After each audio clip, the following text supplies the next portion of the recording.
Class. तो periodic table पे आज तीसरा लेक्चर है। दो ग्रुप कल देख लिए थे, तो आज तीसरे से सेवेंथ और जीरो ग्रुप तक देखते हैं ना, मतलब 13 टू 18 ग्रुप तक देखते हैं आज, और उसको याद करते हैं कि उसमें कौन कौन से एलिमेंट हैं और ट्रिक से याद करते हैं। जैसे कल देखे थे कुछ, है ना, फर्स्ट और सेकेंड ग्रुप को कैसे याद किए थे, वैसे आप 13 टू 18 ग्रुप को याद करते हैं। कुछ एलिमेंट्स याद कर लेते हैं। ऐसे ही आप लोग कई बार लिख के कोशिश कोशिश करना याद करने की। एक दो बार लिखोगे तो याद हो जाएगा। जैसे थर्ड ग्रुप में 13 ग्रुप में क्या है, बोरान, एल्युमिनियम, गैलियम ना, इंडियम और टिटेलियम। जैसे BAlGaIn और Tl। देखो पीरियड इधर है, ठीक है। ग्रुप तो देखो बी फॉर बैगन, आलू, गाजर इन थैला ना, बैगन, आलू, गाजर इन थैला। बैगन से बी, आलू से Al है ना, गाजर से Ga है ना, गाजर का Ga, इनका आयन हो, आयन ऐसे ही आ गया है ना। थैलियम से Tl ले लो ना, थैलियम से Tl, बैगन, आलू, गाजर इन थैला। तो क्या हो गया थर्ड ग्रुप का, बी, बैगन का बी, आलू का Al, गाजर का Ga, आयन का आयन हो गया, थैलियम का Tl हो गया, थैला, ठीक है। तो चलो अब देखते हैं फोर्थ ग्रुप या फोर्टींथ ग्रुप, कार्बन फैमिली। तो कार्बन फैमिली देखते हैं। तो अब कार्बन फैमिली में देखो 14th ग्रुप हो गया जिसको कार्बन फैमिली बोलते हैं। देखो इसको कैसे याद करते हैं। देखो कार्बन, सिलिकॉन ना, जर्मेनियम है ना, Sn, फिर Pb जो भी है, तो Si, Ge, Sn, Pb, इसको कैसे याद करेंगे। देखो इसका एटॉमिक नंबर भी आप लोग याद कर लेना। एक याद कर लोगे तो दूसरा पूरा याद हो जाएगा। देखो पहले क्या होता है, 2 8 8 है ना, इस तरह से 18 18 फिर 32, मतलब इस तरह से बढ़ता है। मैं पहले दूसरे लेक्चर में आप लोग को बताया था।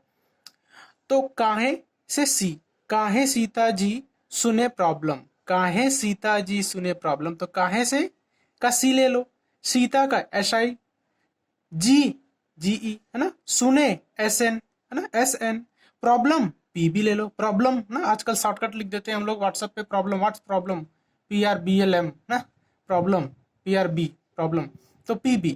सुने का SN, GE का GE ना, SI का SI और काहे का C ले लो, ठीक है। तो अब आते हैं फिफ्थ ग्रुप या 15th ग्रुप में, नाइट्रोजन फैमिली जिसको बोलते हैं। तो इसको देखो, nitrogen, phosphorus, arsenic, antimony, bismuth, ठीक है। तो N का नाता, नाना, सॉरी इसको नाना याद कर लो, नाना, ठीक है। नाना पाटेकर ऐसे सब भिखारी ना, नाना पाटेकर ऐसे सब भिखारी। नाना का N ना, पाटेकर का P, ऐसे का AS है ना, सब का SB, भिखारी का BI ले लो। तो ठीक है, देखो नाना से नाइट्रोजन हो गया, P फास्फोरस हो गया 15, आर्सेनिक AS है ना, ऐसे का, सब से SB ऐसे ही ले लो, भिखारी BI बिस्मथ। तो इस तरह से ये याद हो जाएगा। अब देखो, अब 16th ग्रुप है जिसको बोलते हैं चैल्कोजेंस या ऑक्सीजन फैमिली, या इसको क्या बोलते हैं, ऑक्सीजन फैमिली, ऑक्सीजन फैमिली या चैल्कोजेंस। 16th ग्रुप देखो इसको कैसे याद करेंगे, ओल्ड स्टाइल से टेपो है ना, ओल्ड स्टाइल से टेपो, नकल मारना, ओल्ड स्टाइल से टेपो, ओल्ड का O, स्टाइल से यस है ना, SE से SC ले लो, ठीक है। टेपो से TE, PO से, देखो दोनों तो लास्ट वाला तो सेम ही है, TE से TE, PO से PO है ना। ओल्ड स्टाइल S, O का O है ना, ओल्ड से O, स्टाइल से S, से SC, TE PO तो सेम है, ठीक है। तो इस तरह से याद होगा। अभी इन सब के बारे में भी डिटेल में पढ़ना है, एलिमेंट्स के बारे में, पहले इसको याद कर लेते हैं। अब देखो हेलोजेंस, ठीक है, halogens family, halogens family 16 group या 7th A ग्रुप को हेलोजेंस फैमिली बोलते हैं ना। Fluorine, chlorine, bromine, iodine, astatine. तो देखो 9 16 35 53 85।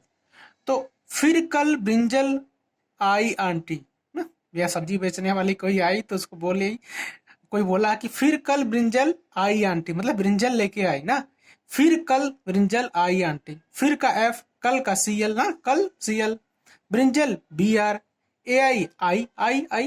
AI, आंटी AT ले लो। तो इस तरह से फिर कल ब्रिंजल आई आंटी का हेलोजन से याद कर लोगे। अब जीरो या नोबल गैस जिसको बोलते हैं इनर्ट गैस। तो अच्छा आप लोग ये बताओ कि मेंडलीफ के पीरियडिक टेबल में नोबल गैस का इन्वेंशन हो चुका था उस टाइम के नहीं हो चुका था, ये मुझे कमेंट में आप लोग लिख के बताना, ठीक है। तो देखो मैं रोज 2-3 क्वेश्चन भी आप लोग को दूंगा, आपको सॉल्व करके कमेंट में बताना पड़ेगा उसका आंसर, ठीक। तो ऐसे करते चलोगे तो आप लोग का भी रिवीजन होगा, मेरा आप लोग का बहुत अच्छा रिवीजन होगा, ठीक है। और मैं बहुत सारे क्वेश्चन दूंगा और अच्छे से पढ़ाऊंगा आप लोग को, ठीक है। चलो अब 18th ग्रुप हेमा, नीलम और करिश्मा से रानी, ठीक है। हेमा से He हीलियम, नीलम का Ne नियान, और का आर्गन Ar, है ना। करिश्मा का Kr क्रिप्टन, जिनान का Sn, XZA का Sn ले लिया, और रानी का Rn। तो इस तरह से आपका नोबल गैस का याद हो जाएगा, ठीक है। तो चलो आगे देखते हैं नेक्स्ट। अब देखो पी एस ब्लॉक तो हम देख लिए थे, और 13 ग्रुप तो अभी 13 to 18 जो हम पढ़े हैं एक्चुअल में वो पी ब्लॉक के एलिमेंट्स होते हैं, ठीक है। तो देखो अब आगे देखते हैं P block elements. P block elements, अब पी ब्लॉक तो एक्चुअल हम पढ़ चुके हैं, लेकिन पी ब्लॉक में एक बार और भी इसीलिए पहले देख लिए थे ना। चलो देखते हैं पी ब्लॉक। तो इनका जो इलेक्ट्रॉनिक कॉन्फ़िगरेशन करेंगे, आई थिंक आप लोग 10th में इलेक्ट्रॉनिक कॉन्फ़िगरेशन पढ़े होंगे। तो इसका देखो इलेक्ट्रॉनिक कॉन्फ़िगरेशन करेंगे, किसी का भी देख लो। अच्छा आप लोग को नहीं बिलीव हो रहा था, कार्बन का देख करके देख लो। 1s2, 2s2, 2p2, 6। देखो अंदर यस पूरा कंप्लीट और पी में है ना इलेक्ट्रॉन। देखो जैसे मैं नाइट्रोजन का इसी किसी तरह से किसी का भी कर लो हो जाएगा उसी तरह से, ठीक है। जैसे मैं बोरान बी ले लिया, B5, 1s2, 2s2, 2p1, है ना। देखो ये इसी तरह लिखा है, इसीलिए लिखा है कि NH2 से अंदर तो एस वाला भरा है, और ये NP1 to 6, मतलब 1 to 6 मैक्सिमम पी सब सेल में कितने इलेक्ट्रॉन आ सकते हैं, 6 इलेक्ट्रॉन आ सकते हैं।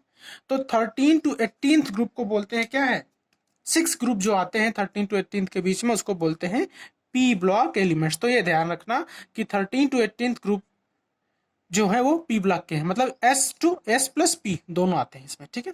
तो टिपिकल एलिमेंट्स क्या होते हैं, typical elements of third period. तो थर्ड पीरियड के जो एलिमेंट होते हैं पी ब्लॉक में, इसको क्या बोलते हैं, टिपिकल एलिमेंट्स। जैसे क्या हो गया, सोडियम, मैग्नीशियम, एल्युमिनियम ना, ये हो गया। सिलिकॉन, फास्फोरस, सल्फर और क्लोरीन। अब से देखो इन ये जो एलिमेंट्स इनको टिपिकल क्यों बोलते हैं, क्योंकि इनका जो नेचर होता है, इनके नेचर से ही इनके ग्रुप के जो एलिमेंट्स होते हैं उनका बिहेवियर डिसाइड होता है। क्या है मतलब इसका कि these elements represents properties of this respective group, मतलब अपने ग्रुप का ये प्रॉपर्टीज शोज करते हैं। मतलब इनके ग्रुप के सभी एलिमेंट्स इनके प्रॉपर्टी से जाने जाते हैं, सिंपल सी बात ये है, इसलिए इसको क्या बोलते हैं, टिपिकल एलिमेंट्स, ठीक है। अच्छा देखो इस पी ब्लॉक्स में जो पी ब्लॉक के हैं एलिमेंट्स, उसमें कौन कौन सी गैसें हैं। तो देखो गैस क्या क्या है, हाइड्रोजन है ना, हाइड्रोजन है, नाइट्रोजन है, ऑक्सीजन है, फ्लोरीन है, क्लोरीन है कि नहीं। ये सब गैस, ध्यान रखना ये सब कभी कोई पूछ लिया जाता है कि पी ब्लॉक में कौन कौन सी गैसें हैं। तो ये हाइड्रोजन, नाइट्रोजन, ऑक्सीजन, फ्लोरीन और क्लोरीन। और भाई इनर्ट गैसें हीलियम, नियान, आर्गन, क्रिप्टन, जेनान और रेडान, ध्यान रखो। अच्छा टोटल लिक्विड एलिमेंट्स क्या क्या है, तो CsFr, Hg, Ga, Br, Uu, तो ये लिक्विड स्टेट। अच्छा एक चीज देखो, ये जो आपका Hg होता है ये किस में आता है, मेटल में आता है, ठीक है। तो टोटल लिक्विड्स क्या है, CsFr, Hg, Ga, Br, Uu, ठीक है। अच्छा इसका अभी मैं नॉमेनक्लेचर बताऊंगा आप लोग को, तो सबका नाम भी पता चल जाएगा, आप लोग खुद कर लोगे। एक अच्छा कुछ चीजें याद कर लो आप लोग। देखो पीरियडिक टेबल में जब नीचे जाएंगे ना, पीरियडिक टेबल में जब हम नीचे जाएंगे, डाउन जाएंगे, तो मेटालिक नेचर इंक्रीज होगा। देखो मेटल का मैं प्रॉपर्टीज पहले ही लेक्चर में मैं बताया था कि मेटालिक नेचर क्या होगा कि जो इजीली इलेक्ट्रॉन को क्या करे, इलेक्ट्रॉन को डोनेट कर दे इजीली। तो फर्स्ट ग्रुप के ही जो एलिमेंट्स होते हैं इजीली इलेक्ट्रॉन को डोनेट कर देते हैं। तो नीचे जब जाएंगे तो उनका क्या होगा, सेल बढ़ता जाएगा। तो सेल बढ़ेगा तो उनके ऊपर जो पावर रहेगा, न्यूक्लियस का पावर रहेगा, वो घटता जाएगा। तो जैसे जैसे दूर जाएंगे तो इजीली इलेक्ट्रॉन को त्याग सकते हैं, है ना, डोनेट कर सकते हैं, किसी को लूज कर सकते हैं इलेक्ट्रॉन। तो नीचे जाने पे एटॉमिक साइज बढ़ेगा, इसलिए इजीली इलेक्ट्रॉन को डोनेट कर सकते हैं, है ना, किसी को दे सकते हैं। इसलिए नीचे जाने पे इलेक्ट्रॉन त्यागने की क्षमता बढ़ गई, तो इनका capacity of donating electron increase हो जाएगा ना, इंक्रीज हो जाएगा। बिकॉज एटॉमिक साइज इंक्रीज, इसलिए क्या होगा, मेटालिक नेचर इंक्रीज होगा। अब भाई जब इधर जाएंगे, लेफ्ट टू राइट जाएंगे, तो मेटालिक नेचर डिक्रीज होगा। क्यों? क्योंकि जो एटॉमिक साइज है वो डिक्रीज हो रहा है। अब इसको आगे पढ़ेंगे कि एटॉमिक साइज कैसे डिक्रीज होगा, ठीक है, आप लोग को बताऊंगा। वैसे ऐसे आप लोग एक बार देखना, इसका आंसर बता पाते हो कि नहीं आप लोग बता पाते हो, ठीक है, क्योंकि आप लोग सोच रहे हो इधर जाएंगे तो इलेक्ट्रॉन बढ़ेगा। भाई इलेक्ट्रॉन तो बढ़ेगा, ठीक है, लेकिन उसके अंदर जो प्रोटॉन है प्लस चार्ज है वो भी तो बढ़ रहा है कि नहीं? इधर जाने प्रोटॉन भी तो बढ़ रहा है, तो वो भी तो फोर्स लगाएगा लास्ट वाले इलेक्ट्रॉन के ऊपर। जब फोर्स ज्यादा लगाएगा तो वो भी तो पास पास आ जाएंगे ज्यादा। अभी एक इसका आंसर आप लोग बताना। वैसे तो मैं लगभग आप लोग को हिंट दे चुका हूं, ठीक है। तो नीचे जाएंगे तो मेटालिक नेचर इंक्रीज होगा, और लेफ्ट टू राइट जाएंगे तो मेटालिक नेचर डिक्रीज होगा, या नॉन मेटालिक प्रॉपर्टीज इंक्रीज होगा। तभी तो भाई इधर जाने पे गैस से नॉन मेटालिक नेचर आता जाता है, क्योंकि देखो लास्ट में क्या आएगा, हीलियम नियॉन आर्गन, ये तो गैस हो गई ना, इधर मेटालिक नेचर। अच्छा देखो आगे है D block elements. D block elements, तो देखो डी ब्लॉक एलिमेंट्स में क्या होगा, n-2 f 0 to 14, क्योंकि f ब्लॉक में मैक्सिमम 14 एलिमेंट आ सकते हैं, और n-1 d 1 to 10, डी में मैक्सिमम 10 इलेक्ट्रॉन, और लास्ट में ns2, ठीक है, तो ये आ सकता है ns2 तक। तो ये क्या रहेगा, डी ब्लॉक एलिमेंट्स का इलेक्ट्रॉनिक कॉन्फ़िगरेशन। अच्छा तो डी ब्लॉक्स में मैक्सिमम मैक्सिमम नहीं बोल सकते, मेटल्स भी पाया जाता है और ट्रांजिशन एलिमेंट्स भी होता है। देखो ट्रांजिशन एलिमेंट्स का क्या होता है, इनका जो बिहेवियर होता है ना बहुत ज्यादा चेंज होता है, इनका जो वैलेंसी है ना, ये सब चीजें बहुत तेज चेंज होती है ना, वेरी करती रहती है, इसलिए ट्रांजिशन एलिमेंट्स बोलते हैं इसको, ठीक है। देखो transition elements D block elements को बोलते हैं, सिंपली डी ब्लॉक एलिमेंट्स को ट्रांजिशन एलिमेंट्स बोलते हैं। इसके अंदर क्या होता है, एफ ग्रुप, फिर डी, फिर एस। अच्छा इधर देखो, अब देखो डी ब्लॉक बीच में रख दिए हम, है ना, एस ब्लॉक। अच्छा देखो एस ब्लॉक वाले एलिमेंट्स पहले रहते हैं, पी ब्लॉक वाले एलिमेंट्स मतलब 13 to 18 जो होते हैं पी ब्लॉक रहता है, और 1 to 2 जो होता है वो क्या होता है, 1 to 2 एस ब्लॉक होता है, और बीच में जितना है 3 to 12 वो क्या होता है, वो डी ब्लॉक एलिमेंट्स होता है ना। देखेंगे आप लोग अभी पीरियोडिक टेबल हम लोग पूरा वो कैसे बना है बना के देखेंगे, ठीक है, तब ज्यादा समझ में आएगा। तो एस और पी ब्लॉक के बीच में क्या होता है, डी ब्लॉक होता है, और एस ब्लॉक को क्या बोलते हैं, 1 to 2 ग्रुप होता है, उसको एक्टिव मेटल्स बोलते हैं, और पी ब्लॉक में क्या होता है, लेस एक्टिव मेटल्स होते हैं या नॉन मेटल्स भी होते हैं। 13 और 14 ग्रुप को क्या बोलते हैं, less active, very less active, ठीक है, लेस एक्टिव मेटल्स।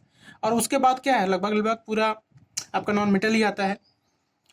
अच्छा देखो अब जो डी ब्लॉक के एलिमेंट्स हैं, डी ब्लॉक के एलिमेंट्स वो क्या करते हैं, देखो so paramagnetism coloured composition acts as catalyst. देखो पहला क्या है, पैरामैग्नेटिज्म शो करता है, मतलब अट्रैक्ट टुवर्ड्स क्या होगा, मैग्नेट। ये मैग्नेट की तरफ क्या हो सकता है, क्या हो सकता है, मैग्नेट की तरफ ये आकर्षित हो सकता है, अट्रैक्ट हो सकता है। जैसे आप लोग जानते हैं निकिल ना, कोबाल्ट, ये सब क्या है, ये पैरामैग्नेटिक नेचर शो करते हैं, मतलब ये मैग्नेट की तरफ क्या हो गए, अट्रैक्ट होंगे, इजीली अट्रैक्ट हो जाएंगे। तो पैरामैग्नेटिक नेचर, तो आप लोग को पूछा जाएगा डी ब्लॉक का क्या नेचर है, तो पैरामैग्नेटिक नेचर होगा। अगर पूछेगा पैरामैग्नेटिक या डायरामैग्नेटिक, तो आप क्या बोलना है, पैरा। देखो पैरा मतलब क्या है, पहले डाया याद कर लो, पैरामैग्नेटिज्म और डायमैग्नेटिज्म में, डाया मीन्स साइकिल का व्हील होता है, अगर कुछ खराब है तो डायल डायल करता है, मतलब दूर भागता है ना, अपने पथ से दूर भागता है, तो डाया मीन्स दूर भागना, पैरा मीन्स खींचना, तो ये याद कर लेना इस तरह से, ठीक है। तो सो पैरामैग्नेटिज्म कलर्ड कंपोजिशन, देखो कलर्ड कंपोजिशन में होता है, और एक्ट एज कैटलिस्ट। देखो आप लोग कैटलिस्ट बहुत बहुत पढ़े होंगे, बहुत सारे रिएक्शन होते हैं जिसमें निकिल, कोबाल्ट, है ना, सीडी, कैडमियम, ये सब क्या होते हैं, ये, और एच भी होता है ना, मरकरी, ये सब क्या होते हैं, ये कैटलिस्ट होते हैं, मीन्स जो रिएक्शन के रेट को बढ़ा देते हैं। अच्छा देखो कुछ मेटल है जो Z C D H G, ये क्या है, फुल्ली फिल्ड होते हैं, इनका पूरा भरा होता है, एन डी 0 और NH2, इनका जो सेल है वो पूरा का पूरा भरा होता है, इसलिए इसको बोलते हैं वोलाटाइल मेटल। ध्यान रखना कि Z C D H G जो क्या है, फुल्ली फिल्ड होता है, इसलिए इसको क्या बोलते हैं, वोलाटाइल मेटल। तो 3 है, इनको याद कर लो, Z C D H G D block में जो वोलाटाइल मेटल है क्योंकि फुल्ली फिल्ड है। और आर यू और ओ एस क्या है, हाईएस्ट ऑक्सीडेशन स्टेट होता है इनका, +8 ऑक्सीडेशन स्टेट पूछा जाए सबसे ज्यादा किसका होता है, तो आर यू और ओ एस का कितना होता है, +8, ये ध्यान रखना, ठीक है। तो चलो आगे देखेंगे नेक्स्ट लेक्चर। लेकिन आज का ये क्वेश्चन आप लोग कमेंट में मुझे इसका आंसर देना। क्वेश्चन ऑफ द डे है, रोज आपको मैं एक क्वेश्चन दूंगा या 2-3 क्वेश्चन दूंगा कि who is present time director of ISRO. आप लोग बताना कि प्रेजेंट टाइम में इसरो का डायरेक्टर कौन है। इसका आंसर आप लोग बताना कमेंट में, मुझे बता देना इसका। तो चलो अब नेक्स्ट लेक्चर कल देखते हैं। Thank you.